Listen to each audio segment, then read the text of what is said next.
উত্তর ত্রিপুরা ও দক্ষিণ ত্রিপুরার জাতীয় সড়ককে সংযুক্ত করা এবং শহরকে যানজট মুক্ত করাটা সরকারের উত্তম উদ্যোগ। আগরতলা গোলচক্কর এলাকা পরিদর্শনে গিয়ে বললেন বিরোধী দলনেতা জিতেন্দ্র চৌধুরী। রবিবার গোলচক্কর এলাকা পরিদর্শনে গিয়ে সেখানকার উদ্বাস্তু পরিবারের লোকজনদের সাথেও কথাবার্তা বলেন বিরোধী দলনেতা।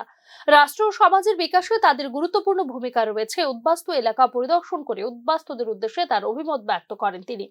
গোলচক্কর সংলগ্ন কোনো সরকারি জমিতে তাদের পুনর্বাসন দেওয়ার ব্যবস্থা করা এবং জীবিকা নির্বাহের জন্য নিশ্চিত আয়ের ব্যবস্থা করা, এই দুদফা দাবি তার কাছে পেশ করেছেন এলাকাবাসী বলে জানান বিরোধী দলনেতা জিতেন্দ্র চৌধুরী।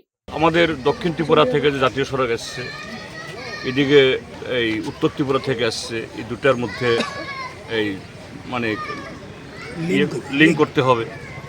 শহরটাকে আরও বেশি যানজট মুক্ত করার জন্য বাইপাস করতে হবে।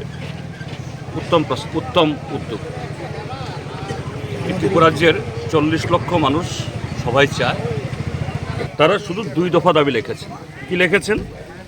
গোলচক্কর সংলগ্ন কোনো সরকারি জমিতে গৃহ নির্মাণ করে আমাদের পুনর্বাসন দেওয়া হোক, আমাদের জীবন জীবিকা নির্বাহের জন্য নিশ্চিত আয়ের ব্যবস্থা করা হোক। আমি বলবো